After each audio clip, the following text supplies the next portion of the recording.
Bismillahirrahmanirrahim.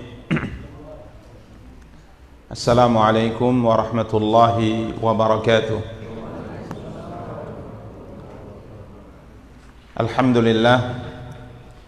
Alhamdulillahi rabbil alamin, wal aqibatu lil muttaqin, fala udwana illa 'alal zalimin. Asyhadu an la ilaha illallah wahdahu la syarika lah, wa asyhadu anna Muhammadan abduhu wa rasuluh, salawatu rabbi wa salamuhu alaihi wa ala alihi wa ashabihi wa man ihtada bihadihi wastanna bisunnatihi ila yaumiddin wa sallama tasliman katsira. Amma ba'du.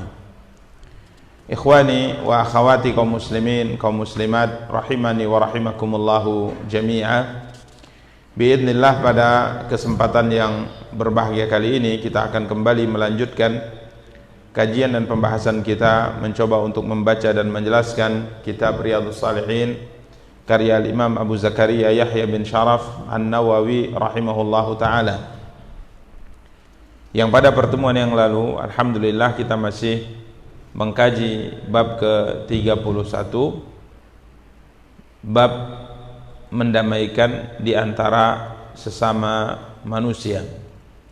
Kita telah bacakan pada pertemuan yang lalu beberapa dalil dari apa yang disebutkan oleh beliau dari firman Allah Subhanahu wa taala,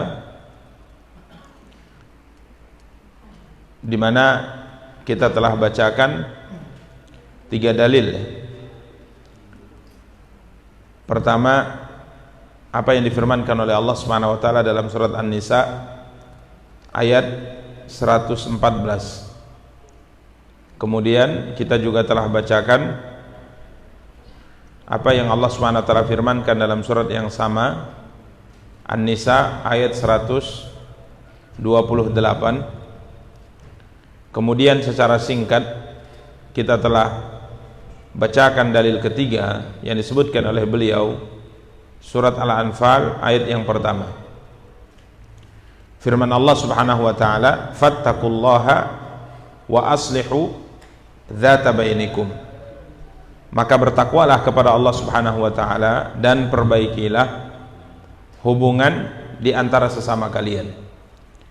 Di mana para ikhwan dan akhwat yang dimuliakan dan dirahmati Allah, secara singkat pada pertemuan yang lalu kita telah bacakan ayat yang mulia ini, di mana Allah Subhanahu wa taala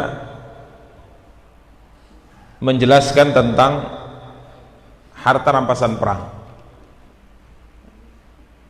Dalam bahasa Arab disebut Al-Anfal. Allah Subhanahu wa taala berfirman, yas'alunaka 'anil anfal qulil anfalu lillahi war rasul. Di mana telah kita singgung pada pertemuan yang lalu bahwa terjadi perselisihan di kalangan para sahabat, di mana setiap kelompok dari mereka yang ikut perang di saat itu mengatakan bahwa ia lebih berhak dari temannya berkaitan dengan harta rampasan perang.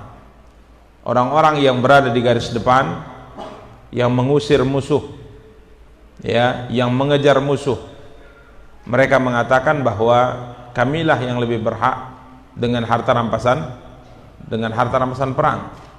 Karena kalau seandainya kami tidak menyerang musuh, tidak mengejar musuh, tidak mengusir musuh, maka harta rampasan perang itu tidak mungkin bisa kita ambil. Sedangkan orang-orang yang berada di garis belakang, yang mengumpulkan harta rampasan perang, mereka mengatakan bahwa kamilah yang berhak karena kami yang mengumpulkannya, kami yang memungutnya. Ini kelompok yang kedua. Kemudian kelompok yang ketiga yang berada bersama dengan Rasulullah, yang menjaga Rasulullah sallallahu alaihi wasallam. Mereka mengatakan, kalaulah seandainya ya kami tidak menjaga Rasulullah sallallahu alaihi wasallam, yang itu adalah pimpinan kita, maka tentunya akan terjadi sesuatu yang berbahaya di pasukan kita, maka kami adalah orang yang lebih berhak dari kalian. Maka tatkala mereka berselisih terkait dengan harta rampasan perang ini, siapa yang lebih berhak, bagaimana cara pembagiannya, maka Allah Subhanahu wa taala memutuskan bahwa harta rampasan perang itu diserahkan kepada Allah dan Rasulnya. Allah berfirman, yas'alunaka 'anil anfal qulil anfalu lillahi war rasul. Mereka bertanya kepadamu ya Muhammad tentang pembagian harta rampasan perang, maka katakanlah, kata Allah, harta rampasan perang itu kepunyaan Allah dan Rasulnya, ditarik oleh Allah SWT dari mereka, kemudian sistem pembagiannya diserahkan kepada Allah dan Rasulnya. Kemudian Allah berfirman, fattaqullaha wa aslihu dzata bainikum. Allah berfirman, maka bertakwalah kepada Allah dan perbaikilah hubungan di antara sesama kalian. Karena terjadi perselisihan, ya tentunya terjadi sedikit permusuhan antara mereka, maka Allah SWT perintahkan mereka untuk bertakwa kepada Allah SWT dan memperbaiki hubungan di antara sama kalian. Ini dalil yang disebutkan oleh Al-Imam An-Nawawi berkaitan dengan bab mendamaikan di antara sesama manusia. Ini ayat terakhir yang kita baca pada pertemuan yang lalu. Kemudian ayat yang keempat, ya, ayat yang keempat yang disebutkan oleh penulis, surat Al-Hujurat ayat ke 10. Al-Hujurat ayat 10. Allah berfirman, a'udzubillahi minasyaitonirrajim, innamal mu'minuna ikhwah fa aslihu baina akhawaykum. Sesungguhnya orang-orang mukmin itu bersaudara. Karena itu kata Allah Subhanahu wa taala, damaikanlah antara kedua saudara kalian yang berselisih. Pada ayat sebelumnya Allah Subhanahu wa taala menyebutkan, ya, wa in ta'ifatani minal mu'minina iqtatalu fa aslihu bainahuma. Jika seandainya ada dua kelompok dari kalangan orang-orang yang beriman, mereka berselisih, kemudian mereka berperang antara satu dengan yang lainnya, membunuh antara satu dengan yang lainnya, maka Allah Subhanahu wa taala perintahkan untuk mendamaikan antara dua kelompok ini. Karena mendamaikan antara sesama manusia, mendamaikan apalagi antara sama muslim, merupakan perkara yang sangat dianjurkan dalam syariat. Karena Nabi kita yang mulia sallallahu alaihi wa alihi wasallam pernah memuji cucu beliau Hasan bin Ali bin Abi Thalib radhiyallahu ta'ala anhu. Kala itu Nabi SAW sedang berada di atas mimbar. Beliau sedang berada di atas mimbar, kemudian datanglah Al-Hasan bin Ali yang kala itu masih kecil. Dalam sebagian riwayat disebutkan beliau datang mendekati Rasulullah SAW sambil merangkak. Kemudian Rasulullah SAW bersabda tentang cucunya ini, Al-Hasan bin Ali bin Abi Thalib radhiyallahu ta'ala anhu, inna ibni hadza sayyidun. Sesungguhnya anakku ini adalah tokoh, sayyid, tuan atau tokoh besar. Kemudian Rasulullah SAW bersabda, semoga kelak, kata Rasulullah, dia akan, atau semoga kelak melalui perantara dia akan terjadi perdamaian antara dua kelompok yang berselisih. Nabi SAW puji cucunya ini, dan akhirnya subhanallah terbukti apa yang disabdakan oleh Nabi kita yang mulia sallallahu alaihi wasallam pada tahun 40 Hijriah. Setelah Ali bin Abi Thalib radhiyallahu ta'ala anhu gugur, ayahnya gugur, kemudian kaum muslimin mengangkatnya menjadi seorang khalifah menggantikan ayahnya Ali bin Abi Thalib radhiyallahu ta'ala anhu.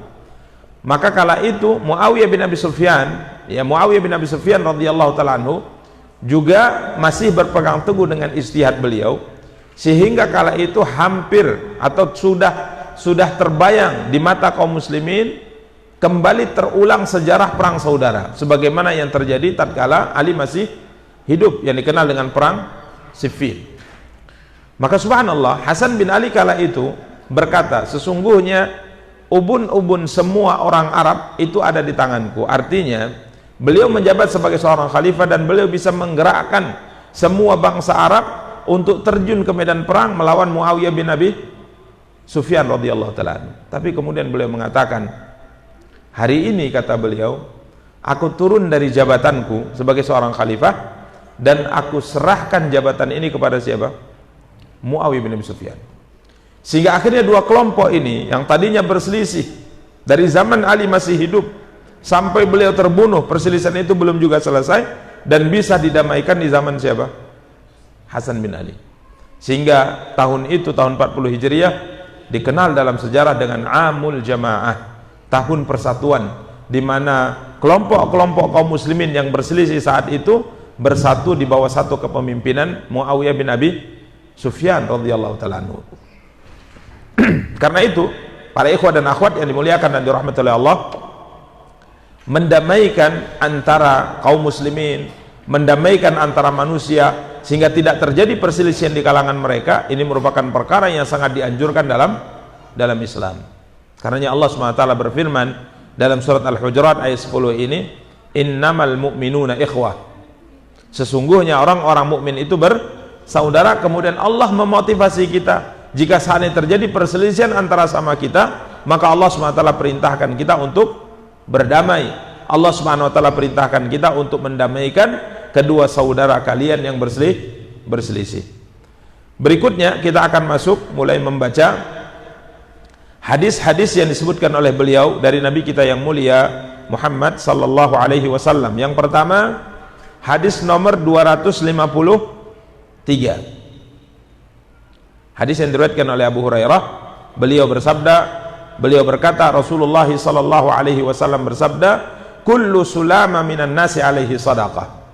Setiap persendian manusia wajib disedekahi pada setiap hari yang matahari terbit padanya.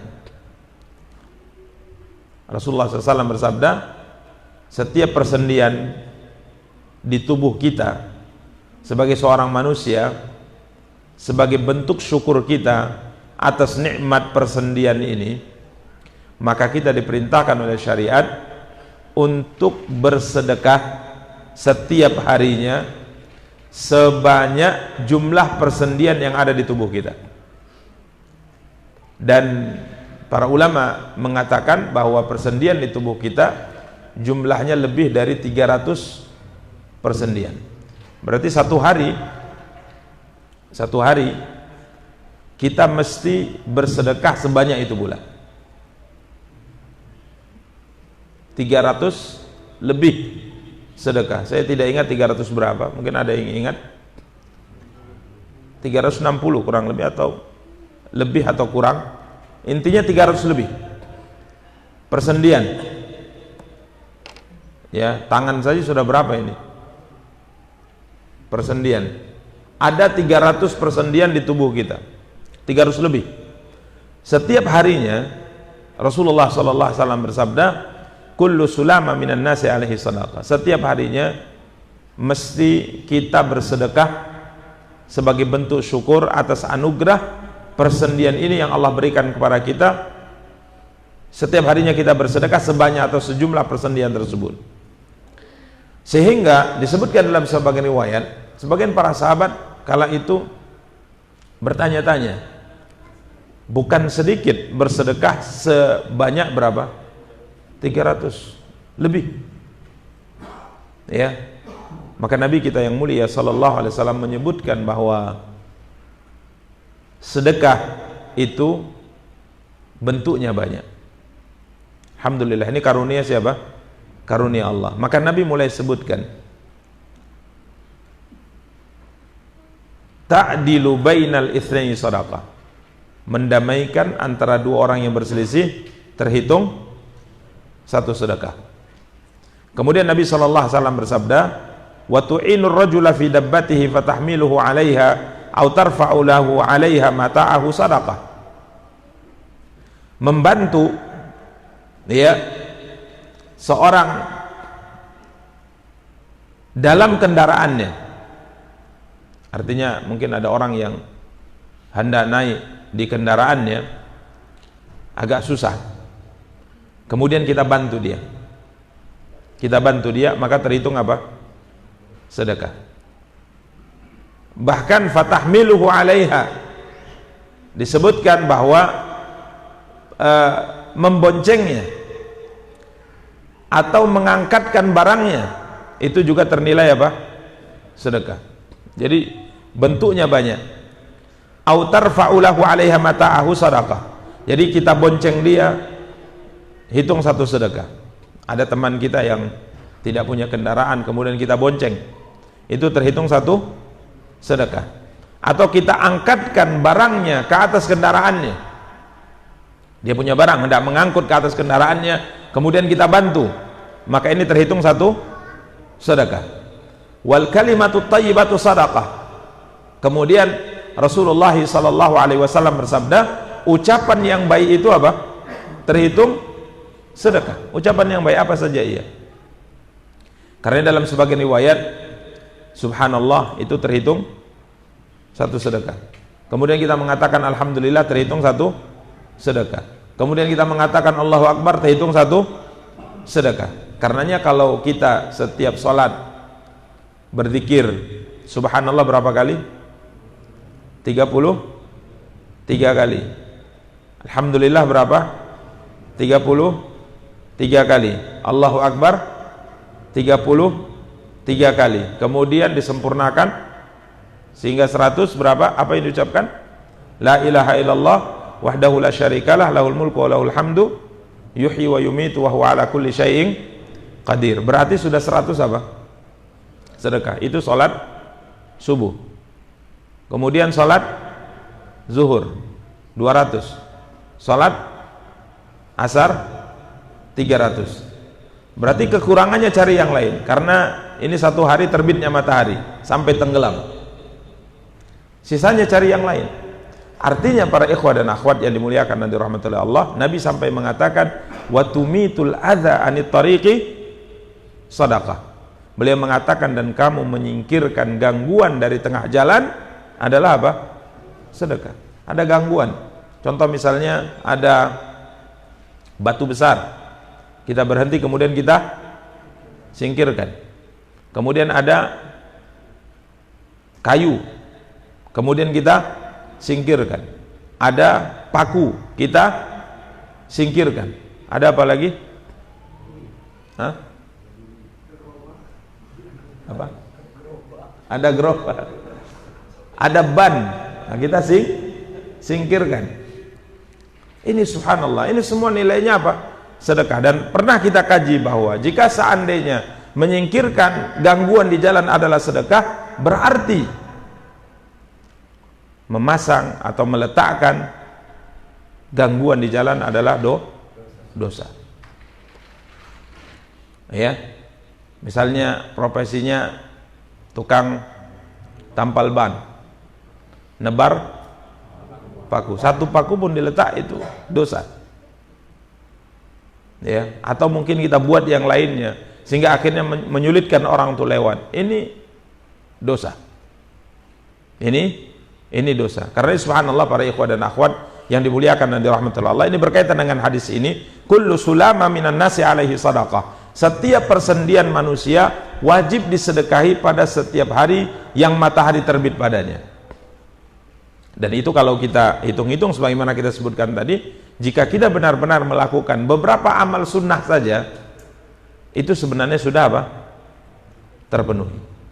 Bahkan kalau seandainya berat sekali untuk mendapatkan 300 sedekah itu, ya, maka Nabi mengatakan cukup dengan 2 rakaat salat duha. 2 rakaat salat duha itu mewakili 300 sekian sedekah. Ya, kalau misalnya zikir pun malas misalnya, ya, padahal subhanallah kalau kita hitung tadi itu sudah 300, hanya sholat subuh, kemudian zuhur, kemudian asar. Belum lagi mungkin kita membaca zikirnya pada subuh, kemudian zikirnya pada asar misalnya. Ini semua terhitung sedekah sebagai bentuk syukur anugerah persendian yang Allah berikan kepada kita. Demikian para ikhwah dan akhwat yang dimuliakan dan dirahmati oleh Allah. Yang berkaitan dengan bab mendamaikan di antara sesama manusia, Nabi mengatakan bahwa mendamaikan antara sesama manusia yang berselisih itu terhitung satu apa? Satu sedekah. Terhitung satu sedekah. Demikian para ikhwah dan akhwat yang dimuliakan dan dirahmati oleh Allah. Kemudian hadis nomor 254 dari Ummu Kulthum binti Uqbah bin Abi Mu'aid. Beliau berkata, saya mendengar Rasulullah sallallahu alaihi wasallam bersabda, laisal kadzdzabul ladzi yuslihu bainan nas fayanmi khairan aw yaqulu khairan. Tidak termasuk pendusta orang yang berdusta untuk mendamaikan antara sesama manusia, di mana dia menyampaikan kabar baik atau mengucapkan kebaikan. Coba lihat, begitu sangat dicintainya mendamaikan antara sesama manusia yang berselisih, sampai yang ingin mendamaikan kalaupun dia berdusta, padahal kita tahu dusta itu dosa besar, dusta itu tanda orang munafik. Bahkan Nabi SAW ingatkan, iyyakum wal kadzib, berhati-hati kalian dari dusta. Kenapa? Fa innal kadziba yahdi ilal fujur, karena kedustaan itu akan menarik pelakunya untuk melakukan perbuatan-perbuatan dosa, menarik pelakunya untuk melakukan kejahatan. Wa innal fujura yahdi ilan nar, dan perbuatan jahat akan menyebabkan pelakunya masuk ke dalam api neraka. Jadi betul-betul diwanti-wanti oleh syariat. Bahkan Allah SWT memerintahkan kita untuk terus bersama dengan orang-orang yang benar dan jujur. Tapi begitu sangat dicintainya mendamaikan antara dua orang yang berselisih, sampai berdusta untuk mendamaikan, ini dibolehkan. Ini dibolehkan. Nabi mengatakan tidak termasuk pendusta orang yang berdusta untuk mendamaikan antara sesama manusia.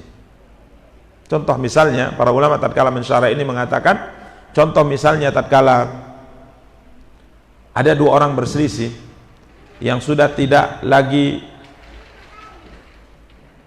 berbicara, tidak lagi menegur antara satu dengan yang lainnya, maka kemudian kita berkata kepada si fulan, ya fulan, sesungguhnya si fulan itu bercerita kepada saya bahwa sebenarnya dia ingin berdamai kepada antum, padahal tidak ada ini. Ini kita buat cerita saja.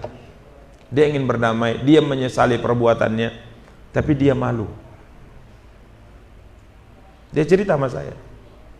Maka kawan yang berselisih yang ini disampaikan dan mengatakan, masa iya? Iya, dia muji-muji kamu. Dia muji-muji kamu, dia ingin minta maaf dan sebagainya. Nah, kalau gitu saya sebenarnya mau juga untuk apa? Untuk berdamai. Maka kita ceritakan juga kepada si fulan cerita yang sama, cerita bohong yang sama. Maka Nabi katakan ini tidak mengapa. Ini termasuk pengecualian dari dusta yang dicela dalam syariat. Ya, ini yang disabdakan oleh Nabi kita yang mulia sallallahu alaihi wasallam. Dalam riwayat Imam Muslim dalam riwayat Imam Muslim disebutkan, walam asma'hu yurakhisu fi syai'in mimma yaquluhu an-nas illa fi thalath. Dan saya tidak pernah mendengar beliau memberi keringanan dalam apa yang diucapkan oleh manusia secara dusta kecuali pada 3 keadaan. Jadi ada dusta yang dibolehkan dalam Islam, pengecualiannya 3. Selain itu berarti haram. Yang pertama berkaitan dengan pembahasan bab mendamaikan sesama manusia, boleh berdusta di situ. Kemudian yang kedua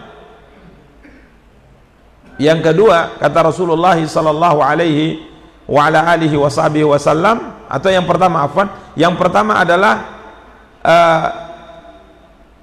dalam peperangan. Yang pertama dalam apa? Peperangan. Jadi dalam medan perang kita boleh apa? Berdusta dengan musuh kita. Bahkan Nabi SAW dengan tegas mengatakan, al-harbu khud'atun, perang itu adalah tipu muslihat. Ya, kalau perang tentunya kita tidak boleh apa? Jujur. Walaupun sebagian para ulama mengatakan sebenarnya bukan dusta, tapi ini seperti apa istilahnya? Strategi. Contoh misalnya Ka'ab bin Amr. Kala itu pasukan kaum muslimin seingat ana di perang Yarmuk atau perang Qadisiyah, mungkin perang Yarmuk ya, di mana disebutkan dalam perang ini jumlah kaum muslimin itu sangat sedikit sekali, sangat sedikit melawan jumlah pasukan yang jumlahnya sangat banyak, bagaikan air bah datangnya. Maka saat itu khalifah mengirimkan bala bantuan yang jumlahnya hanya 1000, jumlahnya hanya 1000, dipimpin oleh Al-Qa'qa' bin Amr. Maka subhanallah, beliau ini datang dengan trik. Dia membagi pasukannya 700 dan diperintahkan untuk datang bergerak masuk dengan memacu kuda sekencang-kencangnya sehingga debu berterbangan dan bertakbir sekeras-kerasnya. Allahu Akbar. Maka datang debu membumbung tinggi ke atas udara. Maka pasukan kaum muslimin semuanya bertakbir menyambut mereka. Maka orang-orang Romawi melihat bala bantuan datang. Padahal yang datang berapa? Apa? Ya, tidak sampai 700 ya. Beliau bagi mungkin sekian ratus, beliau bagi sekian puluh. Kemudian datang lagi, takbir lagi. Mungkin setelah 2 jam datang lagi, debu membumbung tinggi ke atas udara. Semua pasukan kaum muslimin bertakbir, orang Romawi mengatakan bala bantuan lagi. Padahal jumlahnya cuma berapa? Cuma 1000. Ini tipu muslihat, dan ini kata para ulama bukan dusta, tapi ini tipu muslihat. Tapi kalaupun seandainya dalam medan pertempuran kita berdusta dengan musuh kita, maka ini dibolehkan. Ya, demikian para ikhwah dan akhwat yang dimuliakan dan dirahmati oleh Allah. Kemudian yang kedua tadi berkaitan dengan bab mendamaikan antara sesama manusia yang berselisih. Kemudian yang ketiga, hadithur rajuli imra'atahu wa hadithal mar'ati, hadithar rajuli imra'atahu wa hadithal mar'ati zawjaha. Yang ketiga yang dibolehkan adalah kata Rasulullah SAW, ucapan suami pada istrinya serta ucapan istri pada suaminya. Di sini boleh berdusta. Contohnya apa? Antum lebih paham. Ya, antum lebih paham. Contoh masakan, ditanya, dia masak hari itu menurutnya yang paling istimewa. Kemudian kita datang pulang kerja dihidangkan. Dia pun melihat kita makan itu, sebenarnya dia ingin nunggu komentarnya. Dia ingin mendengar ucapan kita, Masya Allah, lezat sekali ini masakan kamu hari ini. Tapi kita tidak komentar. Maka dia bertanya, enak bang? Jangan jujur, kurang enak. Di sini boleh dusta, enak. Di sini boleh apa? Dusta. Dan hal-hal yang lain yang tujuannya untuk apa? Menguatkan hubungan apa? Suami istri. Ya. Jadi ini para ikhwan dan akhwat yang dimuliakan dan dirahmati oleh Allah. Adapun contoh-contoh yang lainnya, kita dalam rumah tangga paling tahulah bagaimana tapi jangan sering-sering. Ya, karena kalau sering-sering nanti ketahuan dia nggak percaya lagi. Ya. Sesekali boleh sehingga dia tidak tahu bahwa kalau ini apa? Dusta. Cuman kalau sudah tahu dalilnya ini, dia kadang-kadang minta coba sumpah bang. Coba sumpah. Demi Allah bang. Nah, itu udah susah seperti itu. Jadi intinya untuk mempererat hubungan rumah tangga, maka Nabi SAW membolehkan untuk apa? Berdusta. Jadi bukan hanya kita laki-laki saja, perempuan juga tatkala berkomunikasi, tatkala berbicara ya dengan suaminya pada momen tertentu, momen-momen tertentu dia boleh apa? Berdusta. Demikian para ikhwah dan akhwat yang dimuliakan dan dirahmati oleh Allah Subhanahu wa taala. Kemudian berikutnya hadis 255. Hadis Aisyah radhiyallahu anha, beliau berkata, sami'a Rasulullah sallallahu alaihi wasallam sauta khusumin bil babi aliyatan aswatuhuma. Nabi sallallahu alaihi wasallam suatu hari mendengar suara orang yang bertengkar di depan pintu rumah beliau. Bertengkar. Orang bertengkar itu suaranya apa? Pasti tinggi. Padahal orang yang diajak bicara dengan dia itu di mana? Di depan. Tapi suaranya apa? Tinggi. Kenapa dia meninggikan suaranya? Padahal yang ia bertengkar dengannya itu di depan matanya. Sebagian mengatakan karena hati keduanya sedang jauh. Tapi kalau hatinya dekat, dia jauh pun nggak perlu ngangkat suara, pakai kode aja sudah tahu.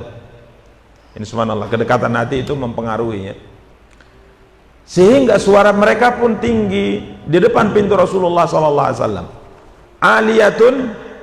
Aliyatan aswatuhuma. Kiranya Aisyah mengatakan beliau mendengar pertengkaran mereka berdua.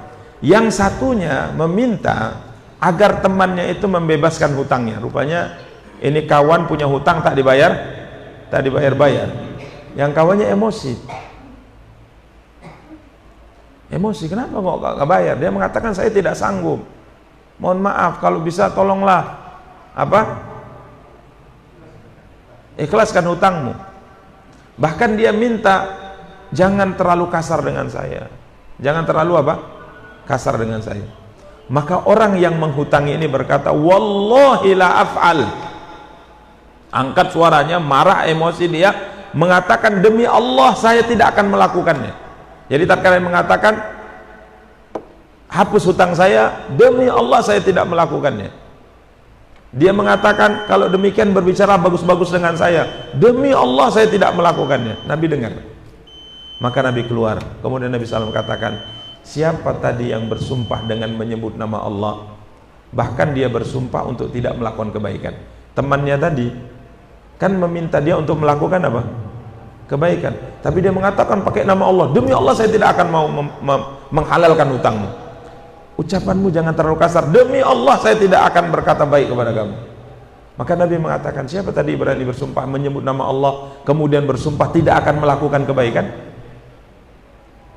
Masa iya kita bersumpah atas nama Allah untuk tidak melakukan kebaikan? Kalau tidak dihalalkan, berbicara dengan bagus, kasih waktu. Bukankah itu yang diperintahkan dalam Al-Quran? Kalau bisa dihalalkan, halalkan. Kalau tidak bisa, kasih waktu lagi. Masa iya kamu mengatakan demi Allah saya tidak melakukan ini padahal itu kebaikan, demi Allah saya pakai nama Allah pula? Maka orang ini tersadar. Kemudian tatkala ditanya, saya ya Rasulullah, kemudian dia mengatakan, untuk saudaraku ini apa yang dia inginkan? Ini sahabat ini tatkala ditegur, cepat sekali dia kembali kepada Allah itu cepat. Padahal Nabi hanya mengatakan, siapa tadi bersumpah atas nama Allah untuk tidak melakukan kebaikan? Langsung dia tersadar, berarti ini salah. Kemudian mengatakan, saya Rasulullah, falahu dzalika ma ahab. Apa yang dia sukai, saya akan sepakati. Kalau memang yang dia inginkan hutangnya diputihkan, saya akan putihkan. Ini subhanallah, para ikhwah dan akhwat yang dimuliakan dan dirahmati Allah. Apa kaitan dengan bab Nabi keluar untuk mendamaikan mereka berdua yang sedang bertengkar berkaitan dengan hutang piutang. Demikian para ikhwah dan akhwat yang dimuliakan dan dirahmati Allah Subhanahu wa taala yang dapat kita sampaikan. Insyaallah pada pertemuan yang akan datang kita akan masuk hadis nomor 256, hadis dari Abu Abbas Sahal bin Sa'ad As-Sa'idi radhiyallahu taala anhu. Kita cukupkan pembahasan kita tutup dengan doa kafaratul majlis. Subhanakallahumma bihamdika asyhadu an la ilaha illa anta astaghfiruka wa atubu ilaik. Wassalamualaikum warahmatullahi wabarakatuh.